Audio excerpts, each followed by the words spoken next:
ज्योतिष के वीडियो सबसे पहले देखने के लिए सब्सक्राइब करें एस्ट्रोडिफाई चैनल को और नोटिफिकेशन के लिए दबाएं इस बेल आइकन को। नमस्कार, आप सभी दर्शकों का एस्ट्रोडिफाई पर हार्दिक स्वागत है। आज हमारी ज्योतिष की बेसिक सीरीज में चौथा भाग है, जिसमें हम जान रहे हैं कि पंचांग क्या होता है, किन किन चीज़ों को मिला के बनता है, कैसे उसको निकालते हैं और कैसे उसका आकलन किया जाता है।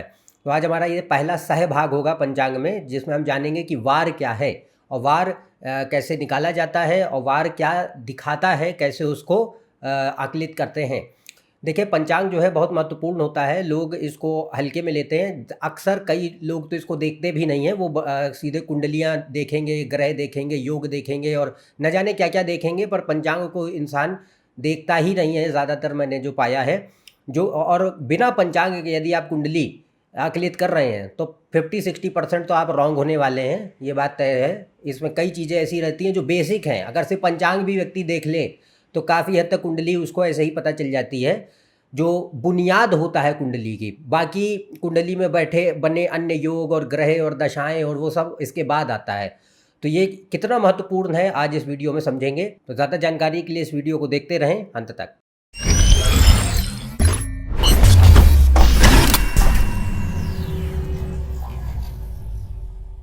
यदि आप उसे कंसल्टेशन लेना चाहते हैं तो ऊपर दिए हुए वेबसाइट पर जा सकते हैं, इसका लिंक डिस्क्रिप्शन में दिया हुआ है। तो आज हम जान रहे हैं कि पंचांग क्या होता है। पंचांग का अर्थ है, लिटरली अगर देखा जाए तो 5 अंग। और ये 5 अंग किसके हैं? समय के 5 अंग हैं, 5 लिम्स ऑफ टाइम। पर ये समय जो है ज्योतिष में बहुत महत्वपूर्ण है, क्योंकि हमारा जीवन समय में व्यतीत हो रहा है। यदि हम अभी कहें कि समय इस वक्त इसी क्षण रुक जाए तो जीवन समाप्त हो जाएगा। तो जो भी हम अपना जीवन जीते हैं, महसूस करते हैं, वह समय के अधीन है और समय में ही जीवन कटता है। तो ज्योतिष में समय को 5 अंगों में विभाजित किया जाता है, जिसको हम कहते हैं पंचांग। और पंचांग के जो 5 अंग हैं उनमें से एक होता है वार, दूसरा है तिथि, फिर है नक्षत्र, फिर है करण और फिर है योग। अब ये पांचों अंग क्या होते हैं, कैसे इन्हें निकाला जाता है और कैसे इनको आकलित किया जाता है, जज कैसे करते हैं, इसको अब हम आगे इन्हीं के ऊपर चर्चा करेंगे। आज इस पंचांग में पहला सहभाग देखा जाएगा, यानी कि फर्स्ट सब पार्ट होगा इसका, जिसमें हम सिर्फ वार को देखेंगे कि वार क्या होता है, कैसे उसे निकालते हैं और कैसे वह जज किया जाता है। तो यहाँ पे अभी आप अपनी स्क्रीन पर एक चार्ट देख पा रहे हैं। यहाँ पे ये देखें कि ये जो चार्ट है ये बड़ा महत्वपूर्ण है, इसको आप स्मरण कर लें तो बेहतर है, क्योंकि यहाँ पे सूर्य और चंद्रमा यह पंचांग बनाते हैं। कारण यह है कि भाई पहले वीडियो में मैंने ऑलरेडी बताया था कि सूर्य चंद्रमा जो हैं वो मिल करके सृजन कर रहे हैं, वो क्रिएशन के लिए जिम्मेदार हैं। सूर्य है प्रकाश, चंद्र है विमर्श। तो प्रकाश और विमर्श दोनों मिलकर सृजन करते हैं। और सृजन किसका हो रहा है? देश काल और निमित्त का, स्पेस टाइम कॉजेशन ही ये सृजन कर रहे हैं। तो ये क्या है? सूर्य और चंद्रमा इसके प्रतीकात्मक रूप से देखा जाता है कि सूर्य प्रतीकात्मक रूप है प्रकाश का और चंद्रमा विमर्श शक्ति का। ये लिटरली नहीं है, they are personified versions of Prakash and Vimarsh. तो अगर आप ये सब नहीं समझ रहे हैं तो पहला वीडियो देखिए, फर्स्ट पार्ट, उसमें इस कॉन्सेप्ट को बखूबी समझाया गया है। दूसरी बात ये रहती है कि एक बार यदि समय प्रारंभ हो गया, माया का निर्माण हो गया, तो अब समय जिसमें हम जीवित हैं वह 24 घंटे हर पल हर क्षण हमारे ऊपर अपना प्रभाव दे रहा है। तो ज्योतिष में उसको समझने के लिए और उसको आकलित करने के लिए पंचांग का निर्माण किया गया, ताकि हम समय के विभिन्न अंगों को देख सकें और उनका प्रभाव अपने जीवन में कैसे महसूस करते हैं उसको समझ सकें। तो यहाँ पे देखें कि सूर्य और चंद्रमा ये दोनों मिल करके योग बनाते हैं। यानी कि सूर्य और चंद्रमा का अगर आप कुंडली में जितना डिग्री पे वो लोकेटेड हैं आपकी कुंडली में, उनके जितने भी अंश होंगे यानी डिग्रीज, उनको जोड़ देंगे तो जोड़ मिला करके योग बनेगा। योग का लिटरल मीनिंग भी होता है यूनियन, किसी चीज़ का जोड़ को योग कहते हैं। तो सूर्य चंद्रमा को अगर जोड़ दिया जाएगा तो योग बनेगा। और सूर्य और चंद्र इंडिविजुअली अगर कैलकुलेट किए जाएंगे तो वहाँ से हमको जो है वार मिलता है, तिथि मिलती है। चंद्रमा तिथि के लिए जिम्मेदार होता है, सूर्य वार के लिए जिम्मेदार होता है, और चंद्रमा नक्षत्र के लिए भी जिम्मेदार होता है और सूर्य करण के लिए भी जिम्मेदार होता है। तो ये कैसे होगा अभी आगे और समझेंगे। पर यह बात देखें कि सूर्य और चंद्र टोटल लाइट जितनी हमको एक दिन में मिलती है उसको हम कैलकुलेट करते हैं, तो एक पूरे दिन भर में मिलने वाला प्रकाश, जो सूर्य का प्रकाश है, पूरे दिन भर में जो सूर्य की रोशनी हमें मिल रही है वो है एक पक्ष, और जो रात को चंद्रमा की रोशनी हमको मिलती है वो दूसरा पक्ष। तो दोनों मिलाकर जो टोटल लाइट अवेलेबल है एक दिन में, उसको पहले हम जो है निकालते हैं। तो यहाँ पे वार वो बनेगा जो सूर्य से मिलने वाली रोशनी है वह वार बनाती है, और जो चंद्र से मिलने वाली रोशनी है वह तिथि का निर्माण करती है। तो यहाँ पे योग से यदि हम सूर्य के भोगांश घटा देंगे तो मेरे पास वार आ जाएगा, और योग से यदि हम चंद्र के भोगांश घटा देंगे तो मेरे पास तिथि आ जाएगी। तो यहाँ पे ये जो चार्ट है इसको आप याद कर लें, आगे बड़ा काम आएगा। अब यहाँ बात करते हैं कि होरा और वार कैसे निकाले जाते हैं और क्या होता है। वार को समझने से पहले और पंचांग को बखूबी रूप से जानने के लिए होरा क्या होता है, इसका कॉन्सेप्ट क्या है, ये समझना बहुत ज़रूरी है। आपने एक पुस्तक का नाम भी सुना होगा, वह है बृहत पराशर होरा शास्त्र, महर्षि पराशर द्वारा विरचित है, और ये ज्योतिष की मुख्य पुस्तक है, एक तरीके से बाइबल ऑफ एस्ट्रोलॉजी कहें तो वह है। तो होरा का अर्थ क्या है? होरा का अर्थ होता है घंटा, ग्रह का घंटा। एक ग्रह कितने अवधि तक चल रहा है, एक प्लैनेटरी आवर को होरा कहते हैं। अब ये निकालते कैसे हैं इसको देखेंगे। तो होरा जो है बहुत ज़रूरी है, क्योंकि यहाँ टाइम सबसे छोटे स्तर पे अगर देखें, मतलब ऑन एन एवरेज तो हर घंटे कोई ना कोई ग्रह का प्रभाव हम पर आ रहा है। तो यहाँ पे हमें होरा को पहले समझना होगा, फिर हम वार समझ पाएंगे, क्योंकि होरा की बदौलत ही वार निकलता है। अब यहाँ पे पहले होरा का मतलब क्या है वो मैंने आपको बता दिया कि होरा का अर्थ होता है एक ग्रह का घंटा। हर कोई ग्रह एक एक घंटे का कंट्रोलर होता है। पर अब इसे निकालते कैसे? निकालते हैं, पहले आप दिनमान कैलकुलेट करिए और फिर रात्रिमान कैलकुलेट करिए, उसके बाद जो वैल्यू आती है उसको इंडिविजुअली 12 से भाग दे देंगे, तो मेरे पास जो है 12 घंटे दिन के आएंगे, 12 घंटे रात के आएंगे, टोटल 24 घंटे बनेंगे, और हर घंटे का एक एक ग्रह का स्वामी बनेगा, एक फुल डे निर्माण होता है। अभी इसका मतलब क्या है? मतलब यह है कि दिनमान होता है, दिनमान का मतलब है टोटल टाइम ड्यूरेशन, जो जहाँ पे आप पैदा हुए, लोकल सनराइज, जिस दिन जन्म हुआ था व्यक्ति का, उस दिन सूर्योदय से लेकर सूर्यास्त तक का जो वक्त है उसको निकाला जाता है। यदि टाइम ड्यूरेशन को, उसे कहते हैं दिनमान। ऐसे ही सनसेट, सूर्यास्त से लेकर अगले दिन सुबह सूर्योदय तक जो टाइम ड्यूरेशन आती है उसे कहते हैं रात्रिमान। अब क्योंकि एक दिन में 24 घंटे रहते हैं तो 12 घंटे इंडिविजुअल सुबह के होंगे, 12 घंटे रात के होंगे, तो दिनमान और रात्रिमान निकालने के बाद दोनों की जो वैल्यू आती है उसको 12 से विभाग कर देंगे, तो मेरे पास क्या होगा कि एक घंटे की ड्यूरेशन पता चल जाएगी, यानी वन प्लैनेटरी होरा कितना चल रहा है ये पता चल जाएगा। और हर बार जो है दिन में अप्रॉक्सीमेटली 24 घंटे होते हैं, पर हर बार 24 नहीं होते हैं, कई बार 24 से थोड़ा कम होता है और कई बार 24 से ज़्यादा भी होता है। तो यहाँ पे हम अप्रॉक्सीमेट जो है लेकर 24 घंटा चलेंगे, पर यहाँ हर ग्रह का एक एक घंटा इस वजह से निर्धारित हो जाएगा when you divide the time duration. तो ऐसे तो हमने जो है होरा निकाला। अब यहाँ पे ये कैसे डिसाइड होता है कि कौन जो है किसका, कौन सा दिन जो है किस ग्रह को दिया जाएगा। तो ऐसा क्यों है कि हम सोमवार, रविवार, सोमवार, मंगलवार, बुधवार ऐसे ही सीक्वेंस में क्यों चलता है? तो संडे, मंडे, ट्यूसडे, वेडनेसडे ऐसे ही सीक्वेंस में क्यों है? संडे के बाद थर्सडे क्यों नहीं आ जाता है? थर्सडे के बाद सैटरडे क्यों नहीं आ जाता है? तो इसका कोई लॉजिक होगा, पहले उसको समझते हैं।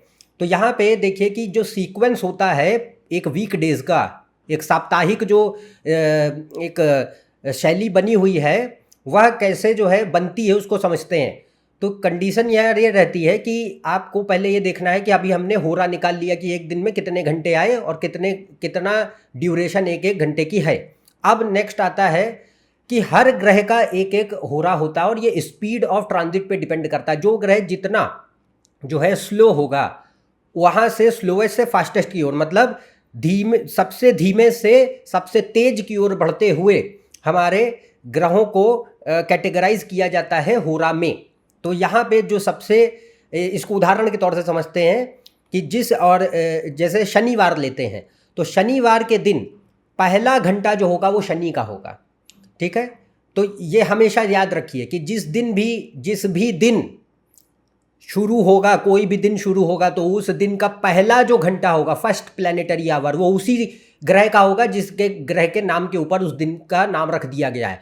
तो अगर शनिवार है तो शनिवार का पहला घंटा शनि का होगा, रविवार है तो रविवार का पहला घंटा सूर्य का होगा, ऐसे सोमवार तो चंद्र का पहला घंटा होगा। तो जिस दिन भी हम बोलेंगे फर्स्ट प्लैनेटरी आवर, वही दिन, वही ग्रह जो उस दिन का स्वामी है वो रूल करता है। तो अब यहाँ पे शनिवार से इसको शुरू करते हैं। तो शनिवार में पहला घंटा हमारा शनि का है। अब यहाँ पे हमारे पास जो विभाजन है वो कैसे है, स्लोवेस्ट टू फास्टेस्ट। तो शनि की सबसे स्लो ट्रांजिट होती है, 2.5 साल में राशि बदलता है। इसके बाद गुरु है आपका, गुरु 1 साल में राशि बदलता है। हम राहु केतु को यहाँ नहीं लेते हैं। तो यहाँ पे शनि 2.5 साल, गुरु 1 साल, मंगल लगभग 1.5 महीना 3 महीना, और सूर्य 1 महीना, शुक्र फिर उससे कम स्पीड में अगर सूर्य के बाद देखें तो शुक्र लगभग 24 से 25 दिन, बुध राउंड अबाउट 22 टू 23 डेज। ऐसे ही चंद्रमा 2.5 दिन में राशि बदलता है। तो ये स्पीड जो है मेरी प्लैनेटरी ट्रांजिट की जितनी कम होती चली जाएगी वैसे वैसे मेरा सीक्वेंस बनेगा। तो सबसे पहले अगर मैं शनिवार से शुरू करता हूँ तो शनिवार का पहला घंटा शनि का होगा। अब यहाँ पे आप जो टेबल देख रहे हैं, यहाँ देखें कि पहला फर्स्ट प्लैनेटरी आवर 12 घंटे हमने दिनमान रात्रिमान से निकाल लिए, तो पहला घंटा शनि का आया। फिर उसके बाद दूसरा होरा आया बृहस्पति, फिर मंगल, फिर सूर्य, फिर शुक्र, फिर बुध, फिर चंद्रमा। ये सीक्वेंस 7 तक कंप्लीट हुआ, फिर ये रिपीट करने लग जाएगा साइकिल में। तो शनि, बृहस्पति, मंगल, सूर्य, शुक्र, फिर अगले रात्रिमान पे यानी सनसेट के बाद का टाइम आ गया। तो अगर आप देखेंगे तो 24वां घंटा यानी लास्ट जो आवर है शनिवार का, वो मंगल पे खत्म हो रहा है। अब मंगल के बाद अगर सीक्वेंस देखोगे तो किसका सीक्वेंस आएगा, मंगल के बाद सूर्य आता है। यानी 25वां घंटा जो है, यानी अगले दिन का फर्स्ट आवर, नेक्स्ट डे का फर्स्ट आवर सूर्य का है। तो सूर्य का मतलब शनिवार के अगले दिन कौन आएगा, रविवार। तो सूर्य का पहला घंटा आता है। First hour is ruled by sun, इसीलिए हम उसे रविवार कहते हैं। ऐसे ही अगर आप रविवार से देखेंगे तो रविवार से भी 25वां घंटा कैलकुलेट करेंगे तो चंद्रमा आ जाएगा। 25वां घंटा यानी अगले दिन का फर्स्ट आवर। तो अगले दिन का जो पहला घंटा होगा वो चंद्र के हाथ में होगा, तो चंद्रमा वहाँ पे, इस वजह से हम उसे सोमवार कहते हैं। तो ये जो साइकिल है, इस तरीके से सीक्वेंस जो बनता है वीक डेज का, ऐसे कैलकुलेट किया जाता है। इसीलिए इसका एक लॉजिक है कि सोमवार, फिर मंगलवार, बुधवार, बृहस्पतिवार, शुक्रवार, शनिवार और रविवार, ऐसे जो है ये चलता है। और कैसे इसको निकाला जाता है ये भी आपको हमने बताया। तो ऐसे हम निकालते हैं वार। वार कैसे निकल रहा है यह भी बताया, पर वार डिपेंड किस पे करता था, होरा पे। होरा डिसाइड करता है कि कौन सा वार अब आएगा। अब बात करते हैं कि वार होता क्या है, दिखाता क्या है। तो यहाँ देखें, वार का अर्थ होता है जहाँ अग्नि का वास है। रा का मतलब है अग्नि, लिटरली रा मतलब अग्नि होता है, और वा मतलब जहाँ वास है अग्नि का। तो अग्नि जहाँ निवास करती है उसे वार कहते हैं।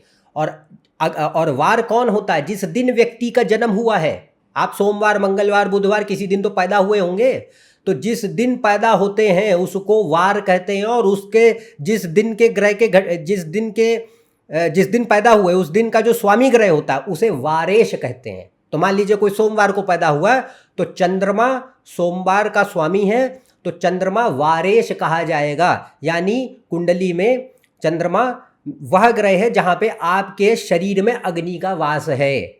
तो अब इसका मतलब क्या है, ये संबोधित क्या करती है, रिप्रेजेंट क्या करती है। तो वार जो होता है यानी वारेश हमारे शरीर की ऊर्जा को निर्धारित करता है, स्वास्थ्य और आयु को निर्धारित करता है, शारीरिक गठन और स्वभाव और व्यक्तित्व को निर्धारित करता है। तो it shows and controls your health, longevity, body disposition and personality. तो आपका स्वास्थ्य, आपकी आयु, आपका शारीरिक गठन और आपका व्यक्तित्व और स्वभाव कैसा रहेगा, यह वारेश पे डिपेंड करता है। तो अब देखिए कितनी सिंपल इन्फॉर्मेशन है। हम कुंडली पे सीधे कूद पड़ते हैं कि हाँ भाई ये लग्न की कुंडली है, ये ग्रह वहाँ बैठ गए, ये फलान योग बन रहा है, ढिकां योग बन रहा है, ये सब करते रहते हैं। मोस्ट इंपॉर्टेंट इन्फॉर्मेशन छूट जाती है कि भाई किस दिन पैदा हुए तो उसे तो देख लो, किस दिन पैदा हुए तो उसकी कंडीशन कैसी है कुंडली में। मान लीजिए व्यक्ति का लग्न बहुत मजबूत है और वारेश की स्थिति बिल्कुल बर्बाद है कुंडली में, ऐसा हो नहीं सकता कि व्यक्ति स्वस्थ रहे, असंभव है। तो यहाँ पे ये बात रहती है कि आपकी कुंडली में यदि वारेश मजबूत है तो स्वास्थ्य अच्छा होगा, आयु लंबी होगी, शारीरिक गठन मजबूत होगा और आप एक बुद्धिमान और सजग और स्थिर व्यक्तित्व के स्वामी होंगे, यानी mentally, physically, emotionally stable person होंगे। तो यहाँ पे वार इतना महत्वपूर्ण है कि अगर जो है हमने इसको जरा सा भी कभी हमने नज़रअंदाज कर दिया एनालिसिस में, तो हमारे बाकी ग्रह तो हम देखते रह जाएंगे, मुख्य जो स्रोत था जानकारी का वो छूट जाएगा। तो यहाँ पे इसको हमेशा आप एनालिसिस के वक्त लेंगे। अच्छा, दूसरी बात क्या रहती है कि अग्नि के, मैंने पहले वीडियो में भी बताया था कि अग्नि के दो तत्व होते हैं, एक होता है प्रकाश और एक होता है ताप। तो लाइट और हीट। तो लाइट किस लिए जरूरी है? लाइट यानी प्रकाश हमको अवेयरनेस देता है। अवेयरनेस किसकी? कि भाई मैं पुरुष हूं। मैंने कहा था ना फर्स्ट वीडियो में कि भाई 5वां भाव से लग्न में जाकर पुरुष बना है, तो सब्जेक्ट तैयार हुआ है। सब्जेक्ट मैनिफेस्टेशन अभी जो पूर्ण अद्वैत शुद्ध चैतन्य का यहाँ पे सापेक्ष सत्यता में एक सीमित भौतिक प्रतिबिंब यदि तैयार हुआ है, जिसे पुरुष कहते हैं, यानी इफ द वर्जन और finite version of the infinite absolute non dual pure existence consciousness bliss यहाँ पे अगर क्रिएटेड है, तो वो कैसे क्रिएटेड है कि भाई it is giving you the awareness of the material world, awareness of you as a subject. तो ये जो अवेयरनेस है ये कहाँ से आती है? ये जो चैतन्य है, कॉन्शियसनेस का, अवेयरनेस का, ये कौन देता है? अग्नि देती है। तो अग्नि का प्रकाश का तत्व हमें अवेयरनेस देता है। और हीट जो होती है, ताप को कौन कंट्रोल करता है? ताप चाहिए शरीर में, जीवन ताप से होता है, यानी ताप यानी heat, and heat is required for what? Energy in the body. अगर आपके शरीर में ऊर्जा ही नहीं है, कोई एनर्जी नाम की चीज नहीं है, आप जीवित कैसे रहेंगे? कोई काम नहीं कर पाएंगे। तो यहाँ पे सबसे बड़ी बात होती है कि शरीर में ऊर्जा की आवश्यकता भी अग्नि ही पूरा करती है। तो पहली बात है it is giving you the awareness, and second it is giving you the strength, stamina, will and energy to live and survive.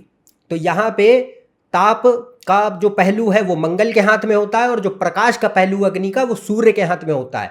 तो वार जो है, वार कौन है? वार वह है जो आपको इस सृष्टि में लेके आया है, जो उठा के लेके आया है कि आज इस दिन आप पैदा हुए हैं। तो जिस दिन पैदा हुए हैं उस दिन का जो स्वामी ग्रह होगा वो आपके कुंडली में अग्नि का वास होगा उसमें। तो अग्नि का वास यानी it is governing your health, your longevity, your body completely. तो यहाँ मुझे पर नेचुरल सिग्निफिकेटर अगर मैं कहूँ तो मंगल बनता है, क्योंकि मंगल कहाँ था? काल पुरुष कुंडली में पहले भाव में आता था, एंड मंगल जो है वो पुरुष को दिखा रहा है। It is controlling the subject which I am talking about. तो मंगल यहाँ पे हमको वार का नेचुरल कंट्रोलर बनता है, कारक ग्रह माना जाता है वार का, कोई सामान्य रूप से। तो यहाँ पे मैंने अभी आपको बताया डिटेल में कि मंगल ताप है which is bringing you in the world, और प्रकाश खाली अवेयरनेस देता है। तो यहाँ पे जब हम जीवित हो चुके हैं, अब जन्म हो गया है, तो मंगल हमारे शरीर में निर्धारित करेगा कि अब हमारी आगे स्थितियां कैसे चल रही हैं। और इसीलिए देखिए मंगल को काफ़ी जो है विध्वंसक ग्रह माना जाता है, और जनरली मृत्यु का कारक माना जाता है। शनि मृत्यु का कारक नहीं है। शनि लोगों की ये भ्रांतियां होती है दिमाग में, शनि मृत्यु का नहीं, शनि आयु का कारक होता है। मंगल मृत्यु का कारक होता है, क्योंकि उसका कारण यही है कि मंगल ने ही तो एनर्जी दी है। अभी एनर्जी अग्नि की सप्लाई वो बंद कर देगा तो आप खत्म एट दैट मोमेंट। जहां पे अग्नि खत्म, you are dead at that moment. तो if you are alive it is because of the fire which is prevailing within you, which is given by Mars. ठीक है, तो यहाँ पे कंडीशन ये आती है कि हमको वार को बहुत डिटेल में देखना चाहिए, और आगे मैं इसके ऊपर भी वीडियो बनाऊंगा कि कैसे इसे आकलित करते हैं, क्योंकि अभी बाकी पंचांग के दूसरे अंग बचे हुए हैं, तिथि, करण और बाकी नक्षत्र योग सब बचे हैं। वो क्या दिखाते, पहले उनकी जब तक चर्चा नहीं हो जाती तब तक आपको अगर मैं एनालिसिस बता भी दूँ तो समझ कुछ नहीं आएगा। तो यहाँ पे ये बात रहती है कि वार को कैसे देखा जाता है, इसकी आगे गणना होगी बाकायदा हम यहाँ पे एग्जाम्पल्स के साथ, उदाहरणों के साथ समझेंगे कि कैसे कुंडली में वार अच्छा है तो क्या परिणाम है, खराब है तो क्या परिणाम है। पर अभी के लिए आपने ये जो जाना, आप अपनी कुंडलियों में से देखें कि क्या कुंडली में वार मेरा शुभ है या अशुभ है। अगर अच्छा बैठा है तो आपकी जनरली लाइफ अच्छी रहेगी और स्वास्थ्य शुभ रहता है। पर अगर जो है अशुभ है, खराब योग बनाता है, ग्रह दोष बनाता है, पंचांग दोष बनाता है, जिसकी चर्चा मैं आगे करूंगा अभी कि ये होते क्या हैं, तो तब क्या पता चलेगा कि अब यहाँ पे दिक्कतें बढ़ेंगी, स्वभाव खराब हो जाता है, नकारात्मक गुण बढ़ते हैं, व्यक्ति का व्यक्तित्व नकारात्मकता से भरता है और स्वास्थ्य और आयु घटते चले जाते हैं। तो यहाँ पे वार कितना महत्वपूर्ण है, खाली एक चीज़ जान जाइए। बाकी कुंडली अगर आपको नहीं भी मालूम तो खाली आप एक चीज़ जाने कि किस दिन व्यक्ति पैदा हुआ। तो जिस दिन पैदा हुए हो, बर्थडे जिस दिन हुआ है, उस दिन का स्वामी को बस देखो और आधे से ज़्यादा चीज़ें आपको अपने हेल्थ वगैरह के बारे में, आयु के बारे में उसी से पता चल जाएंगी। ठीक है, तो आज हमने जो है वार क्या होता है, होरा कैसे निकालते हैं, बखूबी डिटेल में समझा है। अगले पार्ट में हम जो है तिथि के बारे में जानेंगे कि तिथि क्या होती है, कैसे उसको निकालते हैं, वो क्या दिखाती है और उसका क्या जो है महत्व है हमारे जीवन में। तो ऐसे ही अब आगे पूरा पंचांग कंप्लीट किया जाएगा। तो आप इस ज्योतिषी बेसिक सीरीज से जुड़े रहिए। मेरा अनुमान है कि काफ़ी नई नई चीज़ें आपको सीखने को मिलेंगी। तो यदि आप मेरे इस चैनल पर नए हैं, नीचे दिए हुए सब्सक्राइब बटन पर सब्सक्राइब कीजिए। ज़्यादा जानकारी के लिए अपनी वेबसाइट और फेसबुक पेज और इंस्टाग्राम पे भी जा सकते हैं। अन्यथा हम आपसे अगले वीडियो में फिर से मिलेंगे। तब तक के लिए आज्ञा दें। नमस्कार और धन्यवाद।